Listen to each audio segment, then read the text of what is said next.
Alrighty, so in this challenge review, we're going to go ahead and create the enemy spawn system. So let's open up our spawn manager. So the first thing I needed to do is create a coroutine to spawn the enemy every 5 seconds. So here we will have an IE numerator for our coroutine, and we'll call it enemy spawn. Now inside this enemy spawn, I'm going to use a while loop so that I can spawn the enemies indefinitely using while true. The first thing I want to do is I need to instantiate my enemy. So instantiate, I'm going to go ahead and use the enemy ship prefab. I'm going to spawn it at a position above the screen and with a random X. So new vector 3 will say random.range between -7f and +7f on the X. 0 for our Y.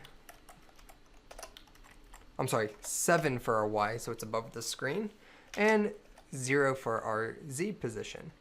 Next, I don't really care about rotation, so we do quaternion.identity for default or no rotation.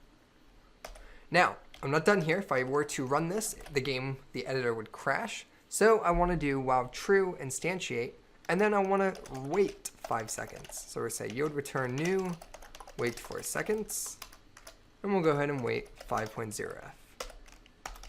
Let's go ahead and save this and give it a shot. Go ahead and run our game.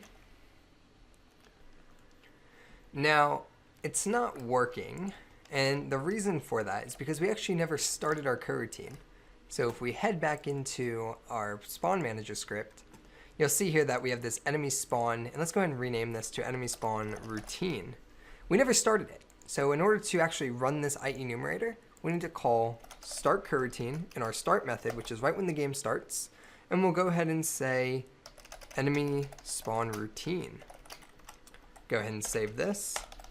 Now head back into Unity, test it out, and we should see that our enemies are now spawning every 5 seconds. And there you go. We now have a pretty functioning, awesome looking game.